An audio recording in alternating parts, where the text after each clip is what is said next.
Paano naisipang ibenta itong mga coins? Napanaginipan po ng itong kasama ko dito.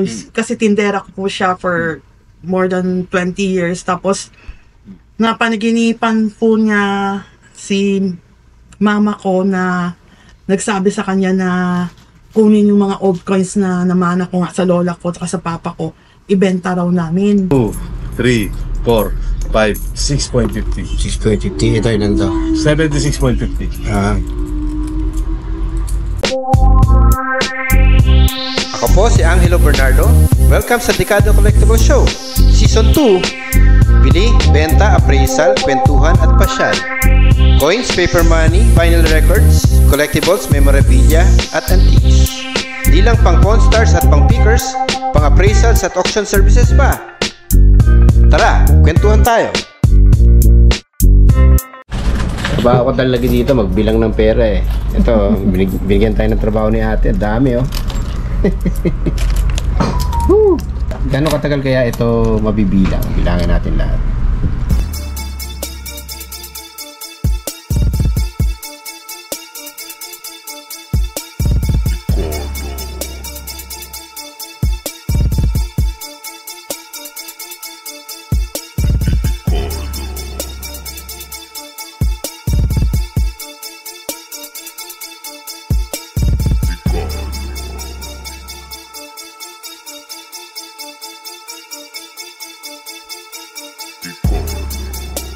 Hours later.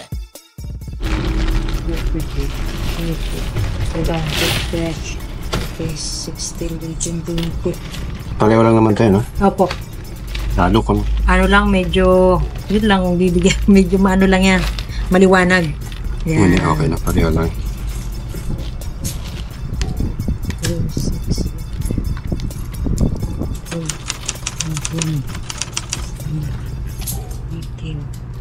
Ten to me.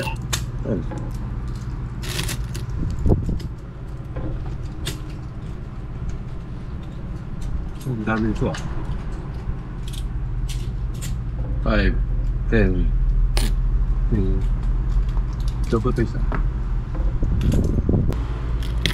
10, 20, 30. 1, 2, 1, 2, 3, 4, 5, 6, 7. 6, Ay, 70.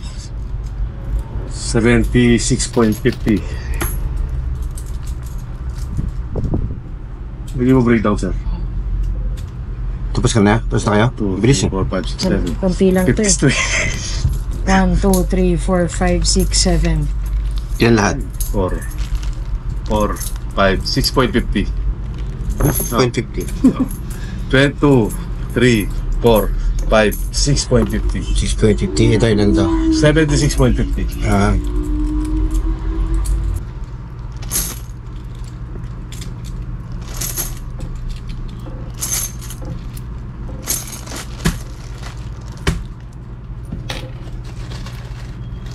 Nakasulat. Ay, Ito yung maganda, sir. yan yung sinasabi ko ano. Parang pwedeng ano, yung sa mga wedding na mga gusto mga Gawin ka na. sinauna, yung parang ano yun? Pwede akong makisali dito, sir. Ha? Sir? Busy ka. Ano? Pwede ko mamilang. Mukhang mawala ako na sa bilang eh. Ano? Pwede ko mamilang para ano. Bibilang din ako para Bilang ka dito. Oo, bilang ka siyempre. 5, 10, 15. Pareho naman presyo nito eh. Oo.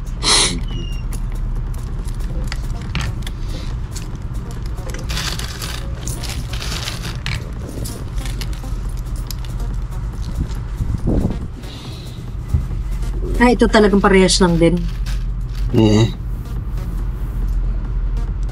10, 15, 20. Kahit angatan ng konti. Kahit bilangin na lang yung medyo maganda dito. Yan o, tulad nito. Ano ba ba yan? Ito. Sige, iwalay mo yung mga sige. ano. Pwede. Hiwalay natin kuya. Pwede ba? Sige. Pinapaiwalay mo pa, nagdagam ng 5 piso. Oo nga. Malay. Sige na nga, dagdagan ko na lang 5 piso.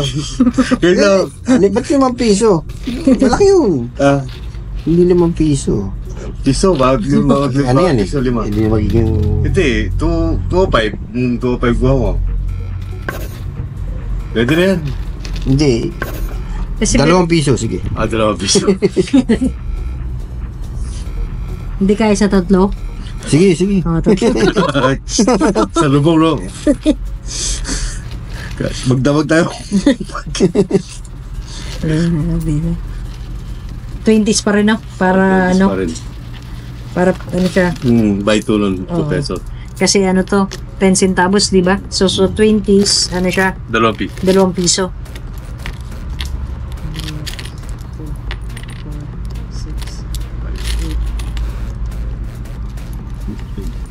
Ten piso. 10, Madugo laban ito sir. Okay. 12, Pupuyat ako. 14, 16, 18, 20.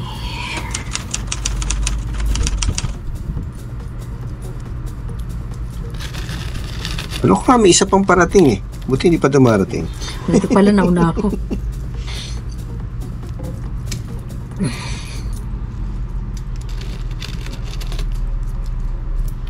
Huli. Meron po pala akong ano, yung 5 centavos. Ba't mas iba yung ano niya, quality niya, mas mabigat? Yung 5 centavos Makapal nito. siya eh. Pero hindi siya silver. Ay, hindi yun? Nickel yun. Nickel. Ah. Pero binibili niyo pa rin yan.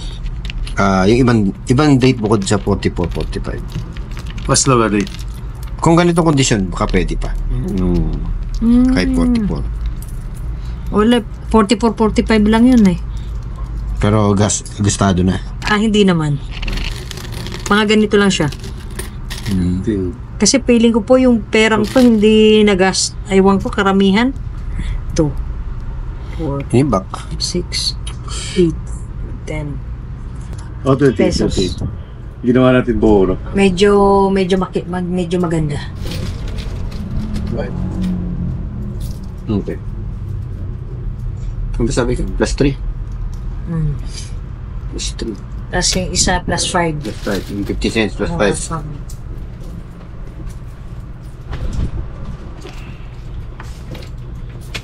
Ano ba to?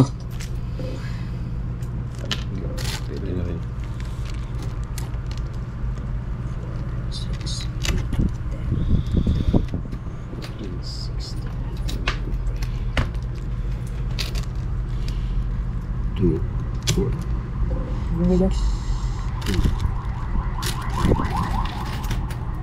12, 40, 16, 20. Kadikada, meron ba kayong mga silver coins tulad ng American period coins mula 1903 hanggang 1945 na may denomination na 10 centavos, 20 centavos, 50 centavos at 1 peso? Perahin nyo na yan. Kumukuha din kami ng mga gold coins at scrap jewelry. Contact us at Dekada TV on Facebook.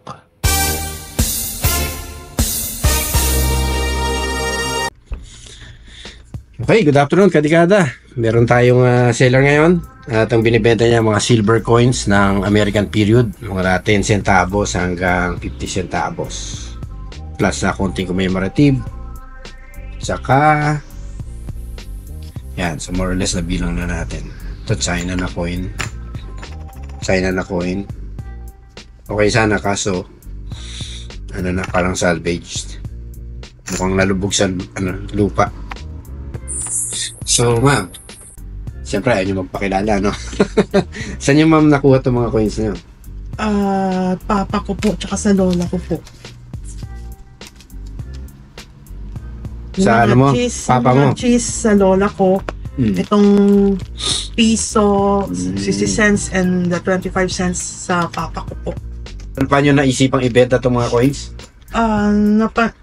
Napanaginipan po ng itong kasama ko dito.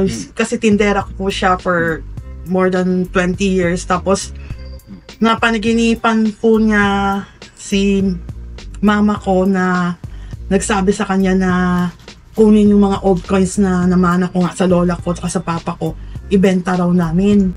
Hindi ba napanaginipan nung... Napanaginipan po niya. Hindi ba niya napaginipan na ibenta sa dekada? Nung time na yan, hindi pa po namin Basta ibenta lang. Sabi lang niya, ibenta niyo yung mga old coins. Tapos binigyan siya ng 5 piso na isang lumang 5 peso coin. Tapos sabi niya, bakit bibigay mo sa akin? Kasi sabi niya, para pag nabenta, mayroon ka man lang isang natabing alaala na luma. Sabi niya, gano'n na old coins. Alin, ganito ba yan? Old coin na yan? Yan yung may Hindi po. napanaginipan mo? Ewan ko kung ito yun. Parang Hindi ano yata. siya, 5. Basta old siya eh. Meron din Parang akong... maitim siya na Bumibili din ganito. ba kayo ng ganito? Hindi. Meron kasi akong ganito, hindi ko din nalasabi. Ayun. Sige, so...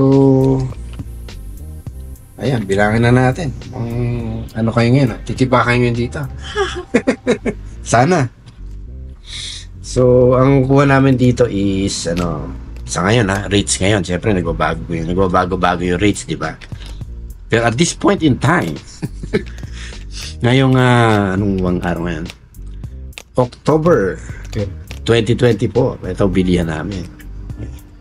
Dito sa ganito, basta common etong piso na common, yan 600 ang pili namin dyan. Pwede yung tumaas, depende ito sa kondisyon. Ito mga 50, 250. Ito 100, yung mga ganito 20 centavos. Tapos yung G's 50. G's ano yan 1907 hanggang 1945 yan. So karamihan naman dyan is common lang. Unless maganda yung condition talaga nung ibang dates bukod sa 1944, 1945, ang trato natin dyan is parang bullion, silver 2, 4, 6, 8, 10. So bilangin na natin kung okay sa inyo yung presyo yun. Wala Bilangin na na po natin. akong alam sa price. Tiwala lang po ako talaga. Kasi kailangan ko rin po. So Ito po ba hindi kasali? Hindi kasali po yan. Kailangan. Kailangan nyo. Well, usually man kasi ito, mga I take it, pamana to, di ba? Pamana, syempre. Hindi ka naman magbebenta ng pamana unless kailangan mo talaga, di ba? So, kasi nung panahon na to, para magkaroon kayo ng ganito, ibig sabihin, yung inyong ninununuan, may kaya rin, kahit pa paano. Di ba? Ito na nabilang ko, 18. 1, 2, 3, 4, 5. Ito, 2 pesos isa. 10, 20. 22, 24, 26. 26, 2, 4, 6, 7, 26, 90. Calculator. 18 plus 26.9.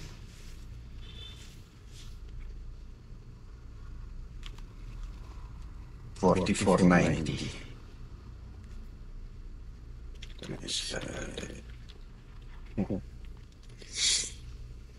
22. Ito. Yung ito pa lang yan Hindi pa kasama itong itong mga commemorative. 450. Tapos commemorative. 25 pesos plus 50 pesos.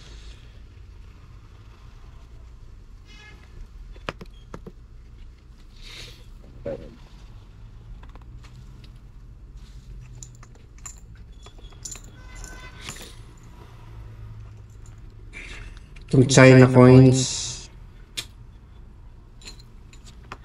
problema kasi salvage mo. Yun na po, tulong nyo na lang sa akin.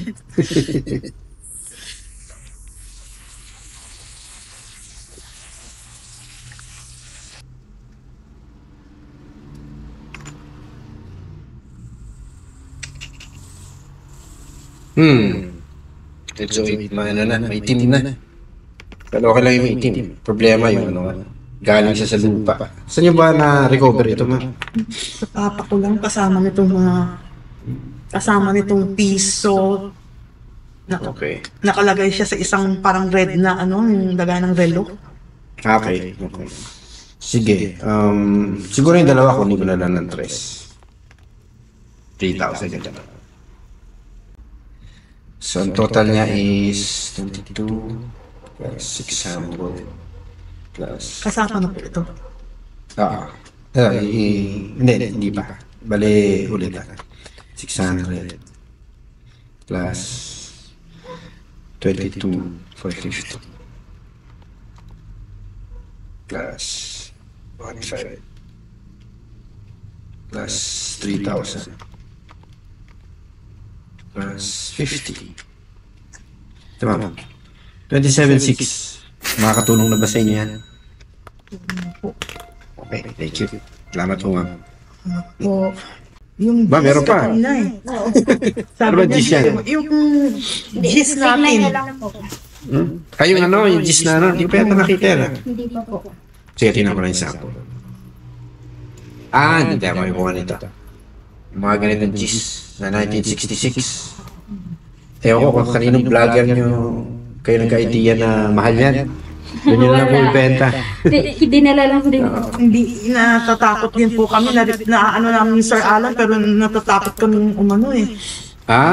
Kinontak nyo rin. Hindi po. Okay. Napanood Kasi na parang hindi namin naman sa... siya panipaniwala. Sabi ng Okay. asawa ko, Kasi kasi yung- may dala-dala siya mga pera, imposible naman Kasi yung 100 na coin, binibili niya ng 1,000 eh. Anong 100 na coin? 100.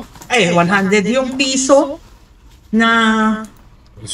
1972-74. Tapos yung... Oo, yung parang yung ganyan. Yung pinakita ko sa Sir kanina 1,000? Oo daw. Oo. Yung isa yung tawag ito? Yung kanina, yung buko ba yun? Yung buko? 2 peso. Oo. 2,000 niya Nanaginip siya, ano? Nanaginip siya kay mama na magbenta ng coins. Sabi ko sa kanya, oo nga, naalala ko, oo nga, may mga coins. Kaso lang, saan ibebenta? Kasi nga wala pa akong, hindi ko pa kayo nakikita. Kahit kay Boss Toyo, wala pa. Yung time na yun, wala pala ako alam. No idea kung saan ko siya ibebenta. Tapos, ang unang umano sa akin, yung si Sir Alan, yung marami Okay. lumabas na, yung iba hindi nagpapakita ng muka. Sabi ko, tas tumawag ako, sabi ko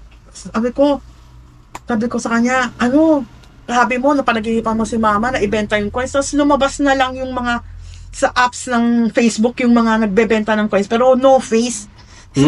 Yung Alan lang ang nakikita ang muka. Tapos sabi ko, meron ng hanggang sa umano na si Boss Toyo. Tapos doon ko kayo unang nakita. Doon Doon ako napanood. Oo, tapos nung Okay. binabanggit yung ninyo, yun. Finalo na namin kayo, tsaka si Boss Toyo. Okay. Hanggang sa hinanap na namin to, kasi nga sabi ko para, Nag-message pa nga po ako dun sa Facebook niya. Kung Okay. mayroon po akong ganyan. Sabi ko ganyan. Pag meron kasi kayong hindi po ako marunong sa kaya siya po ang pinapapindot ko kasi hindi ako talaga expert sa Sige. Marami kayong pwede ibento actually, mga collectibles. Basta lumang bagay, tingnan nyo kasi. Pwede Ang dami pwede po sana mabenta. noon kung hindi nawala. Nagpunta po ako dito kay Sir sa Dekada shop para magbenta po ng old coins na namana ko po sa lola ko at sa papa ko. At napakabait po ni Sir, talagang kahit wala po kaming appointment, in-entertain po talaga kami ng maayos. Kaya maraming salamat po. Malaking tulong po ito para sa akin. Thank you po.